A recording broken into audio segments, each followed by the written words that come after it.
Premiere day is right around the corner, and we have the synopsis for both All-American and All-American Homecoming ahead of time so that we can get an idea of what we can expect.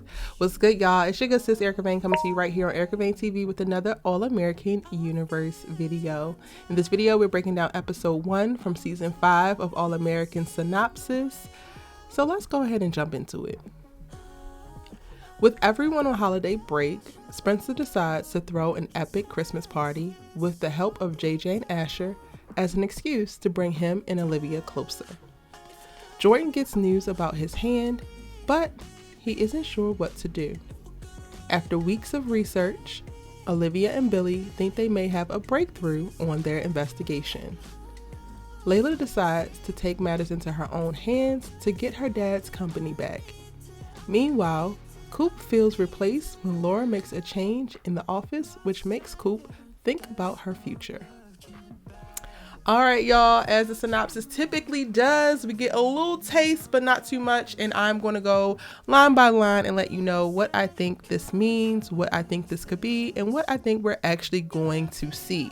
At any point in the video, feel free to drop down in the comment section and tell me what you think the line means, what you think the overall synopsis means, or what your predictions are for season 5, episode 1 of All American. Okay, so with everyone on holiday break, Spencer decides to throw an epic Christmas party with the help of JJ Asher, and this is an excuse to bring him and Olivia closer. We get to see this in the trailer, y'all. We saw, JJ getting excited because Spencer isn't the one who typically wants to throw the parties. He's always the most reluctant one. With this being his idea, everybody's going to jump on board because this never really happens. So okay, cool. I think this is a really cool setting. They're still at the beach house, and y'all know how I feel about this beach house, but we not going to digress. And everybody's on holiday break, so this is about 6 weeks from the end of season 4. And this is Christmas time, so everybody is on break.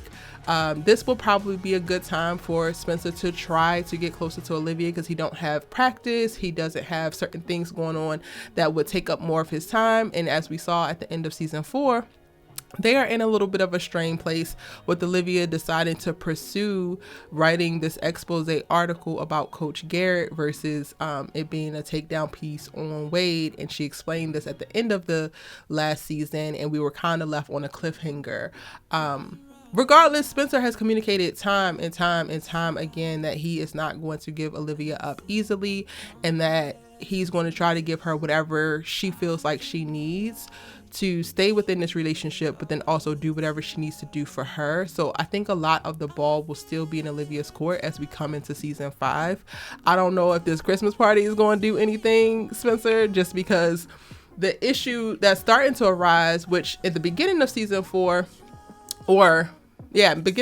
midway through season 4, it was an issue of like spending time, but I don't think that that's an issue for them anymore. Now y'all are starting to have a little bit of struggles and tensions and fights around just personal life choices. Olivia wanting to pursue this article, expose Coach Garrett, maybe still Wade, indirectly, and set herself on a path for a great trajectory within journalism. By doing so is a very different decision than you would make if you were in her position. And that's kind of like how things are being communicated. However, Spencer's also communicating like, yo, even though I wouldn't do this, I'm not faulting you for doing this, but like, how do we actually coexist? How do we actually, maintain what we have going on in the midst of all this? Part of what he offered up was just her being honest. And towards the end of last season, she was hiding certain things. She wasn't revealing certain things. There were some statements being made that weren't really clear. I don't think we ever really got clarity when Spencer followed back up with Olivia and was like, oh, what did you mean by pretending? Are you pretending with me? She never really clarified with that. So the issue, Spencer, is not you and Olivia needing more time to spend together. It's really about, are y'all on the same page? Do y'all have similar mindsets? Are your lives and the decisions that you're making within your lives actually aligned in the same way that they used to? And I'm hoping that this season we're going to get to see them explore that in this relationship. If we're going to watch them struggle, which I hate that, y'all, like, be clear, I have said this from the beginning. If y'all go back to my season 3 videos, you will see when I was saying that I felt like they Spencer and Olivia were not ready to get together, it was because I did not want them, when they got together, for them to basically immediately struggle. I wanted them to be in a very healed and just peaceful place, like just very secure in themselves, very secure in one another, and just simply happy and able to like float. And like whatever drama would come up, because of course this is a drama show, it would be things outside of them and their relationship. But because we did get their relationship so soon, and I'm saying so soon because I do believe that this is too soon. There was too many life changes happening for each of them separately. There were certain decisions that need to be made. And also it was just so soon after the tumultuous season 3 that we got, or that semester that was taking place in season 3 that we got, that there just was not enough of a cooling off period of like really settling into who each other were, really finding validation solely within themselves before seeking it out with somebody else. And it just, to me, the whole thing of them pursuing the relationship the way that they have, it just created certain pockets of things to pop up. So like, it has been talk that maybe the relationship has become a new addiction for Olivia. And specifically when you look at season 4, at the top of it, big thing was that she didn't want Spencer to change, and she was so adverse to him making new friends and getting on social media and doing certain things. And then halfway through season 4, we get to see that she has a whole separate friend group that she absolutely loves and kind of ignores Spencer for in the midst of them like having like a little lunch thing that she didn't tell Spencer about. Like, it's just so many little things that are happening, and I don't think that these things would be happening if they would have waited to get together and they would have been able to experience more things solo. So I'm going back to the synopsis in that Spencer is going to try to use this Christmas party as a way to get closer to Olivia. But I do think that both Spencer and Olivia as characters aren't really the party type, aren't really like, they aren't really dropped into that. So like, I don't know if they want this to seem like a last ditch effort for Spencer to try to step outside of himself to make Olivia happy or draw her in. But I do think that this is going to be a setup for like, this is not going to be enough and it's not going to work, because also Spencer and Olivia socializing isn't the problem. Their problems are more internal and more deep-seated than that. Now, Jordan gets news about his hand, but he isn't sure what to do. I'm guessing that this means that his hand is healing a lot quicker than they anticipated. At the end of season 4, we saw that the doctor said it would be a minimum of 6 weeks, and at this point it has been 6 weeks that we're going to pick up. But we also get to see in the trailer that there's parts where Jordan is standing on the sidelines and he still has like a cast on. So I'm not sure. I feel like his healing might be moving faster than he thought, but it also could be like, okay, his healing is moving a little bit quicker, but they would like for him to choose to stay out versus jumping right back into play, because he could break it again really quickly or something like that. Maybe he gets the choice of like coming back to the game or not. Like, I talked about this in another video, but like my senior year, I tore my meniscus, and they gave me the option to get surgery immediately and be out for my entire senior season, or play on the torn meniscus, deal with the pain, have like additional treatments and all types of things that I would have to do after every single game, and practice and certain things just to be able to get me from 1 week to the next. And I could make that choice and wait to the end of the season and then have the surgery so that I wouldn't miss my senior season. I personally chose to suffer. Maybe that's what Jordan might be getting presented with, something similar to that. And I think that could be something really cool. There's not much I'm looking forward to when it comes to Jordan and his character, his storyline in this season, especially after we saw his crossover moment being him swinging on Damon Sims. But I could get behind him having to make a really important choice about playing. I think that it would be something that he would have to weigh both sides, because he's a freshman, he's a walk-on, and he's already performed so well. So there's all signs are pointing to he needs to get back on the field to solidify himself as the starting QB1. But then also you have to decide, or you have to really think about how will this hurt you health-wise, physically, if you actually choose to make this decision. I, again, benefited from I didn't have another season to go into, so I could put it off, but then I also wound up going to grad school and then playing volleyball, so I had to do a bunch of things over the summer, and I was a little bit delayed in that. But, we ain't here to talk about me. This could be a really cool storyline decision for Jordan to make. The one of none that I'm looking forward to from this character. After weeks of research, Olivia and Billy think that they may have a breakthrough on their investigation. Okay, they get to the bottom of what Coach Garrett's shady business is. Cool. But I don't care. And I don't know if y'all do either. Let me know in the comment section down below if y'all actually care what the hell skeletons Coach Garrett got in his closet. Because for me, none of the skeletons that he got in his closet are big enough to torpedo Spencer and Olivia's relationship. Like, it to me, it's just not worth it. So what if he's the scum of the earth? So what? And more so in that, yeah, sure, like, let's hold Coach Garrett accountable for his wrongdoing. But can anybody else, like, can you hand this story off to somebody? Like, I really, and I've said this in the comment section, I think, but I don't know if I've ever said it in a video. My issue isn't necessarily that I think Olivia is wrong about Coach Garrett, because I don't believe that she's wrong. I think that she's 100% right. I just struggle with, at every chance that the writers have given us in All American, to see Olivia choose herself, her altruism of, like, kind of like her self-righteousness and what she believes, or the person that she loves, she chooses herself. And I feel like this is the body cam all over again, just in a different setup. Like, you know that this is something that could gravely hurt Spencer, that is just putting such huge strain on y'all's relationship. And also, it started with ill intentions. It started with you wanting to get Davida out of his life.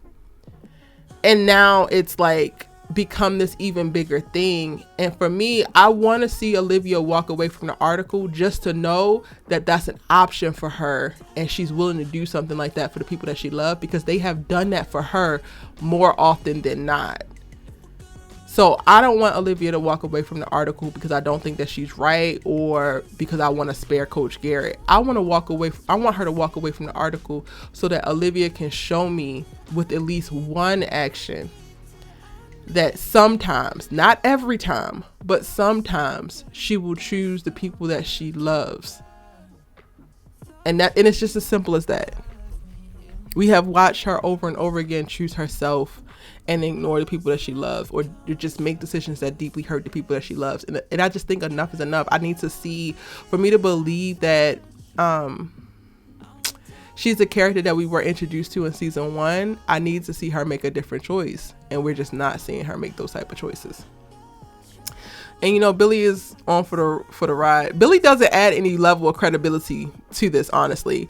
Billy getting involved, to me, also taints it, because Billy rarely just has, like, intentions that are completely clean. Billy is petty. Billy is shady.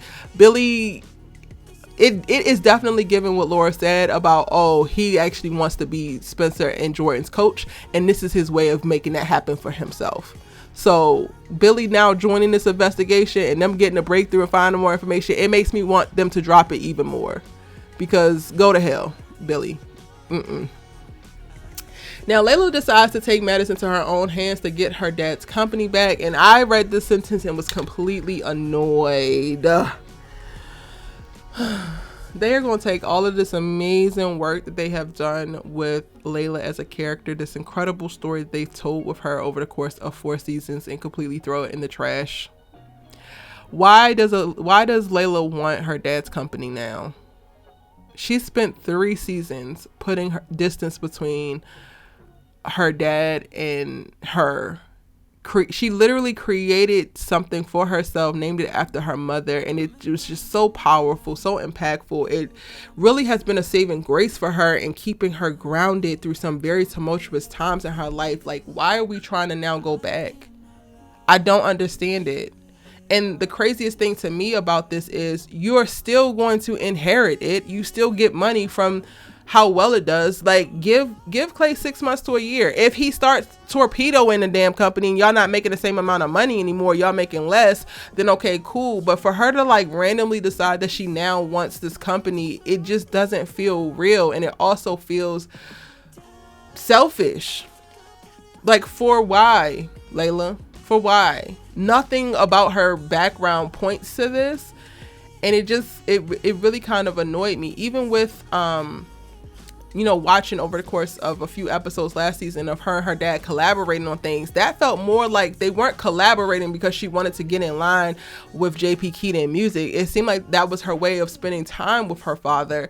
but also doing so on her terms and creating in a way that she liked. Like, she still has yet to move back into JP Keating's house. Y'all want me to believe that she wants JP Keating's company? So yeah, it's just not doing it for me. Her going up against Clay, who has, as of yet, because again, you've partnered with Clay, like you've collabed with Clay, so clearly he has some kind of talent to bring to the table. It's not like he's completely incompetent and was the worst choice because he don't know what the hell he's doing. They gonna have to give me something else besides, oh, Layla just wants the company back and don't want it to be Clay, because I think that that's whack and it's a really shallow start to her storyline. And then on top of that, her and Jordan potentially making Google eyes at each other. I'm not looking forward to seeing it. So one of my favorite characters in reference to story, just because I do feel like, and I stand on the fact that Layla has been one of the most well thought out stories told in the All-American universe thus far, is about to go elsewhere, y'all. I ain't excited for it, but you know, we're gonna let her look at it because she's gonna serve a look. Meanwhile, Coop feels replaced when Laura makes a change in the office, which makes Coop think about her future. Now, I don't think that Laura's going to purposefully displace Coop, but I do think that Laura is probably going to bring in some things that she know because she's building out this law firm, and Coop don't know nothing about law, so she probably just going to take offense to some things that are not meant to replace her, but meant to like make both of their lives easy, as she's functioning as like a pseudo assistant slash like paralegal for Laura. But I do think that the tension that comes from this, or the assuming that comes, and then the drama, because Coop ass is going to assume, y'all, is going to push her to realize that she's going to have to get some education in this field. You can't just pop up and be like, oh yeah, I'm with the legal team. Like, maybe it's time for Coop to sign up for college and start her paralegal training, or start taking some political science. And I think that is what we're going to see, at least get started. I need something that's going to bring her ass back to the mic, but I also am enjoying the seeds that we have for her working with Laura. Whatever it is, they're going to figure it out. Laura is going to apologize for hurting her feelings, because that's what Laura does, and we need more justice for Laura Baker, honey. And they're going to be okay by the end of the episode, but we're probably going to get a Coop that's signing up for spring semester of college and going to pursue taking classes in English and law and things that she needs to be set up to fully support Laura at the law firm. And yeah, those are my thoughts, y'all, for the episode 1 synopsis. The people who, well, Asher gets mentioned, but his story doesn't get mentioned. We're probably just going to see him and Jamie, and then moments of him trying to figure out what's next for Coastal California as they pursue, I guess, not getting kicked out the ranks. They are going to wind up playing Golden Angeles again, but y'all know what they lost the first time that they played them, so I don't know what that puts them in reference to the conference and where the ranking is or running is for like championship type stuff or bowl type stuff. So we're going to see that when it comes to Asher. JJ, I think, is going to continue to be the comedic relief, y'all, and support in that way. I'm hoping that we get to see Patience in the first episode. Maybe she's just hanging around. I'm looking forward to seeing more of like what's going to happen with Patience and her music. She's not mentioned in synopsis, so it's not really clear, and we don't really get to see her much, if at all. Is she in the trailer? I don't think she's in the trailer.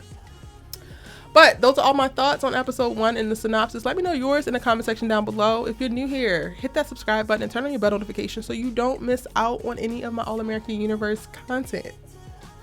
I thank you so much for kicking it with me, for checking this video out. We have so many more, so catch up on my breakdowns for each of the trailers. I also have my what to expect with each character coming very soon, and a new surprise for y'all. So keep it locked, and I'll see you in the next one.